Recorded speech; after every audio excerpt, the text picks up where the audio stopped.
और उसके जो भी मुसीबतें आने वाली हैं उसके ताल्लुक से आपने सुना।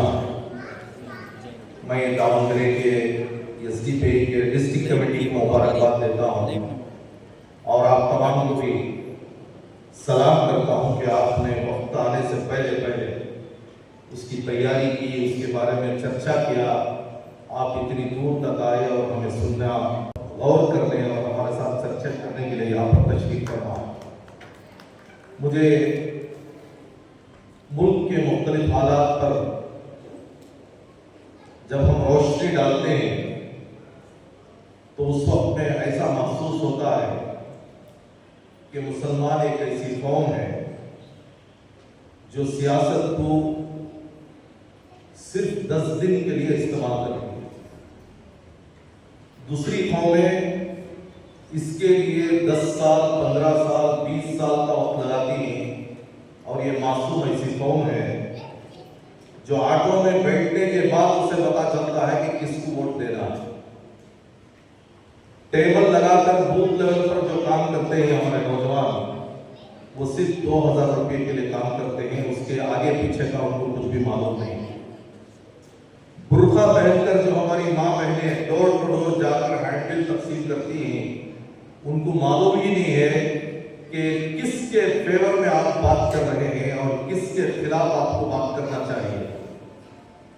जब हमारा कोई नौजवान सवाल करता है या सियासी एतबार से कुछ डिस्कशन करता है तो हमारी कौम उसे बुद्धू कहती है, बेवकूफ कहती है। शामलू शिवरप्पा जो है बहुत ही अच्छे लीडर थे, सेक्युलर थे। सेक्युलर क्यों थे और बहुत से लोग कम्युनल क्यों हैं?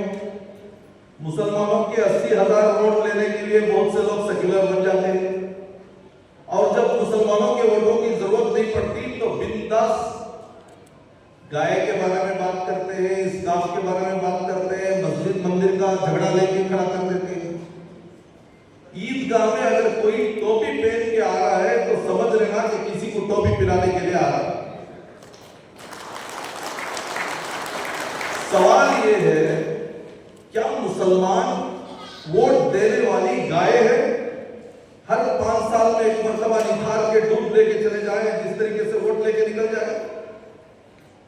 अब मुसलमान चालाक हो चुका है, अब मुसलमान खड़े होना जानता है, अब मुसलमान इलेक्शन के गुर को भी जानता है। डेमोक्रेटिक सिस्टम में सिर्फ वोट देना बहादुरी नहीं है, वोट लेना भी बहादुरी है। वोट लेना इस नियत से कि हम इख्तिदार पे आए, अगर पहले नंबर पर नहीं आते तो दूसरे नंबर पर आए, दूसरे नंबर पर नहीं आते तो तीसरे नंबर पर आए, एटलीस्ट किसी न किसी नंबर पर तो आए। आपको नंबर पे ही नहीं रखा गया है। हमारे लड़कों को फ्लेक्स लगाने के लिए तैयार किया गया है, हैंडबिल बांटने के लिए तैयार किया गया है, जय जय पुकारने के लिए तैयार किया गया है, बूथ के पास खड़े होकर वोट डराने के लिए तैयार किया गया है, रैलियां निकालने के लिए तैयार किया गया है। लेकिन म्युनिसिपैलिटी को जाने के लिए तैयार नहीं किया गया, विधानसभा के अंदर जाने के लिए तैयार नहीं किया गया, पार्लियामेंट के अंदर जाने के लिए तैयार नहीं किया गया। जो लोग 70-80 साल से पार्लियामेंट को जा रहे हैं, असेंबली को जा रही, म्युनिसिपैलिटी को जा रही, वक्फ बोर्ड के बड़े बड़े ओहदों पर जा रही, चेयरमैन बन रही, उनकी हालत क्या है? कितने बिल्डिंग थे, अब कितने बिल्डिंग है? उनके बच्चे कितने रुंडे बन को ही, कितने अय्याश बन को ही। जिनके हाथों में भी पावर है उनका फाइल खोलो, जरा मालूम होता है। एक एक्सरे रिपोर्ट निकालो, उनके घरों की हालत क्या है, उनकी इबादत की हालत क्या है, उनके अम्मा बाबा के साथ उनका रवैया क्या है, काला पैसा कहां से उनको रात को पहुंचता है। सबसे बड़ी बात यह है, Kerala file, Bengal file, Kashmir file, अब और एक फाइल है, ये मालूम है, एब्स्टीन फाइल। क्या है उसमें? 14-15 साल की लड़कियों के साथ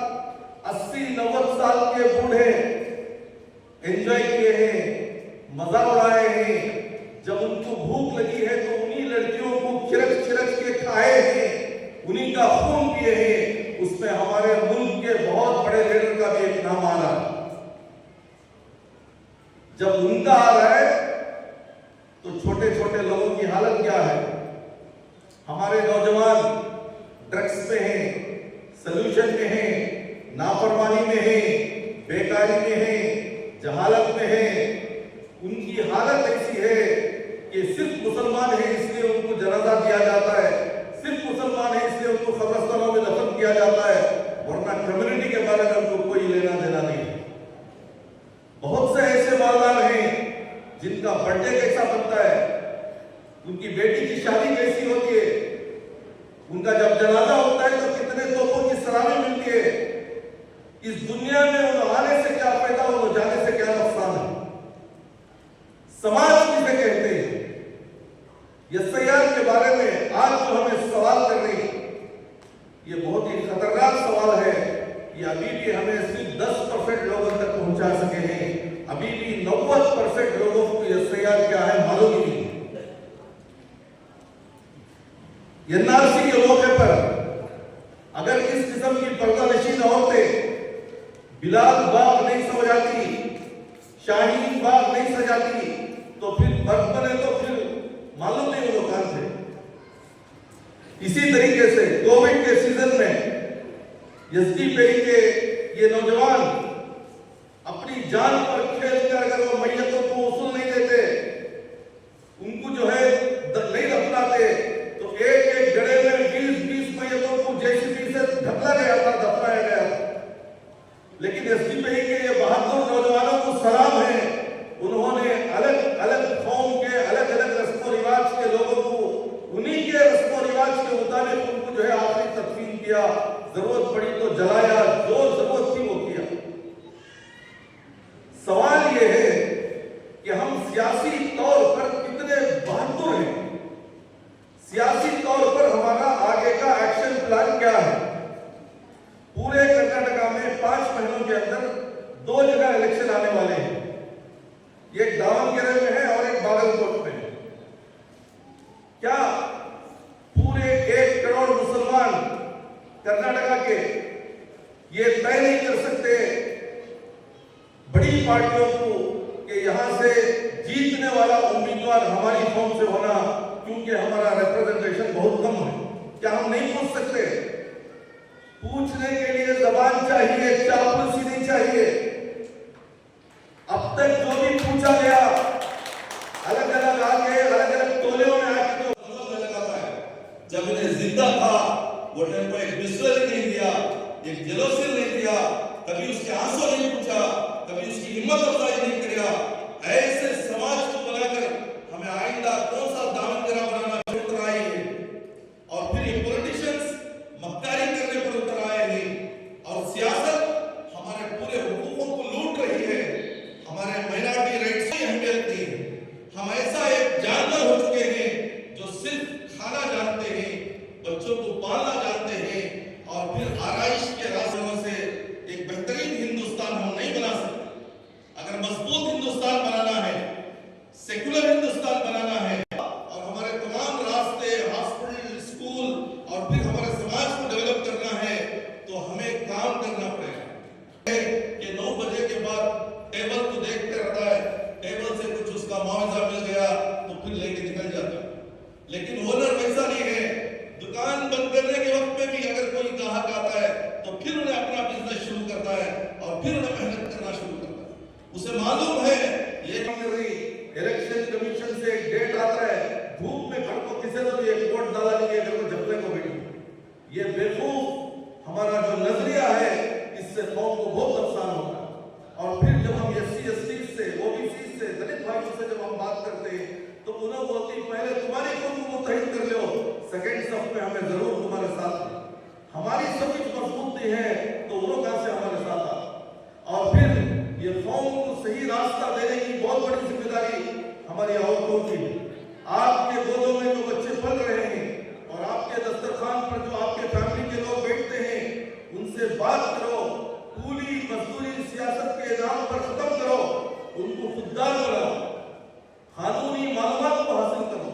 पंचायत राज क्या है, म्युनिसिपल एक्ट क्या है, एजुकेशन राइट क्या है,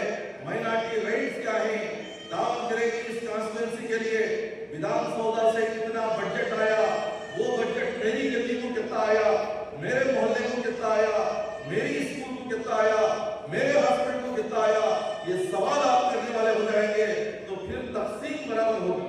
वरना आपके आंखों में पानी है, आपकी गलियों के नलों में पानी नहीं है।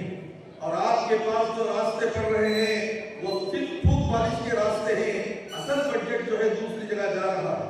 ये तमाम चीजों के लिए हमें सवाल करने वाली एक टीम को हम तैयार करना है।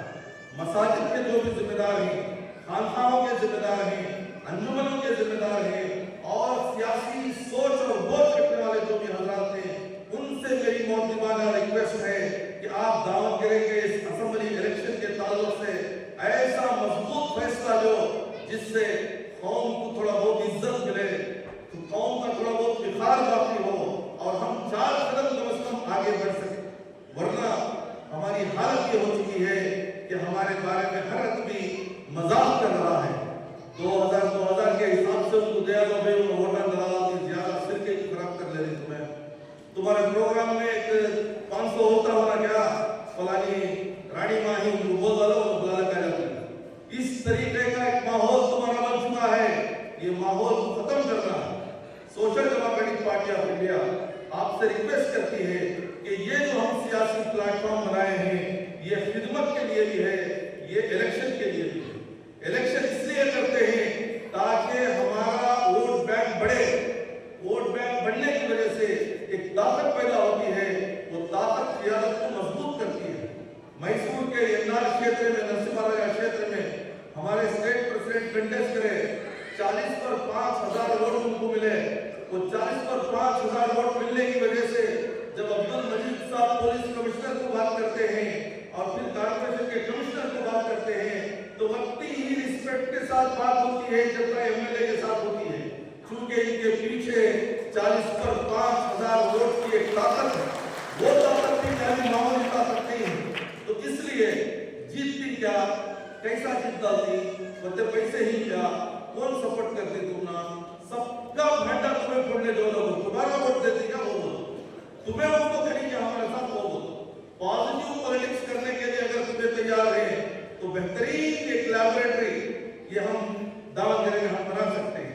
ये सैयार के ताल्लुक से तकरीबन 50 से ज्यादा हेल्थ सेंटर्स हम ओपन करने वाले हैं और उससे ज्यादा आपके जो भी मामला हैं, चाहे वो म्युनिसिपैलिटी के रिलेटेड हो, चाहे वो माइनॉरिटी रिलेटेड हो, चाहे वो वक्फ के रिलेटेड हो या सेंट्रल गवर्नमेंट के स्कीम्स के ताल्लुक से हो, कोई भी मामले को पेपर ड्राफ्ट करना, ऑफिस के सामने जाकर एक डेलीगेशन का एक रिप्रेजेंटेशन देना, अगर बात ना सुने तो सर्कल में एहतजाज करना, अगर वो भी बात ना बने तो कोर्ट को सुप्रीम कोर्ट तक जाना, ये पूरे गुण ये हुनर एसडीपी जानती है। एक एक बच्चे को उस लेवल पर हम तैयार करना चाहते हैं, एक एक औरत को हम उस लेवल पर तैयार करना चाहते हैं। तो इसलिए मैं बहुत ही आजिज़ाना आपसे गुजारिश करता हूं कि आप अपनी 10 दिन 15 दिन की सियासत के लिए कौम का व्यापार ना करें, कौम को जलील ना करें, कौम के बारे में गलत मामला बचाने का माहौल ना दें। ये कौम बहुत ही अमानतदार कौम है, बहुत ही भोली भाली कौम है। जिधर ताकत से बुलाया जाता है उधर चली जाती है, लेकिन हिकमत और अमानतदारी से बुलाने के लिए ये social democratic party of India आपको बार-बार कोशिश करेगी। मैं देखता हूँ यहाँ पर बैठे हुए जिम्मेदारों में से बहुत ही तजुर्बाकार, बहुत ही खानदानी और बहुत ही फिक्रमंद हजरात यहाँ पर बैठे हुए हैं। उन तमाम के चेहरे में पढ़ रहा हूँ, लेकिन उनके अंदर एक फिक्र है कि बीजेपी आ जाएगी, बीजेपी आ जाएगी। बीजेपी तो आ चुकी है, पार्लियामेंट में बीजेपी है, सुप्रीम कोर्ट में बीजेपी है और फिर 26 से ज्यादा रियासतों में बीजेपी है। बीजेपी बीजेपी बोलकर आप भूख की शक्ल में डरने की जरूरत नहीं है। कॉन्स्टिट्यूशन का झंडा पकड़कर आप उठ के खड़े हो, अपनी लड़ाई आप लड़े, आप जीत सकते हैं, चाहे वो बीजेपी हो या कोई भी, खुदा आपके साथ। तो इसलिए जो भी बेंगलुरु से या दिल्ली से आपको एक खौफ का पहाड़ और बादल लाके खड़ा कर देंगे कि आप अगर उनको वोट देंगे तो ये जीतेंगे और ये जीतेंगे तो वो हो जाएगा, ये हो जाएगा, ये ऐसे ही है जैसे छोटे छोटे बच्चों को डराया जाता है कि गब्बर आ जाएगा, गब्बर आ जाएगा। वो गब्बर नहीं है, वो घामड़ है। आप उठ के खड़े हो जाइए, आप मजबूत हो जाइए, अपने पैरों पर खड़े हो,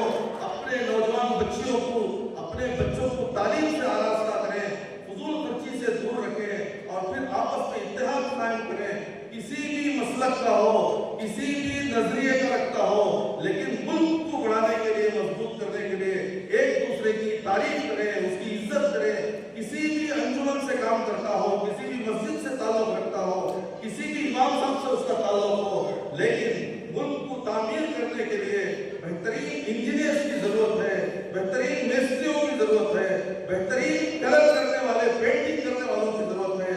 तो तमाम लोग मुझे आज यहाँ पर नजर आ रहे हैं। इतनी औरतें, इतने जिम्मेदार, इतने नौजवान अगर फैसला ले लें तो क्या नहीं हो सकता। और जमात के साथ अल्लाह की मदद होती है और अल्लाह ताला आपके इरादों को देख रहा है। आप इरादा तो करके देखें।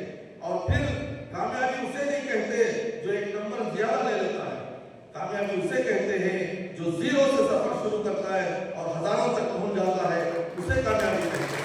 तो इसलिए मैं उम्मीद करता हूं कि आप तमाम हजरात मेरे इस सब्जेक्ट को गौर से सुनेंगे।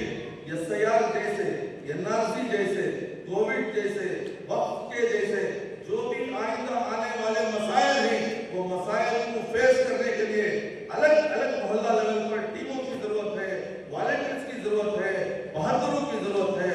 और उसी बहादुर और वॉलंटियर्स को बनाने वाली एक नर्सरी स्कूल का नाम social democratic party of India है, जबकि सवाल करने वाला बहादुर कहलाता। आपके दावतगिरी का अगर माहौल हम समझें तो 6 महीनों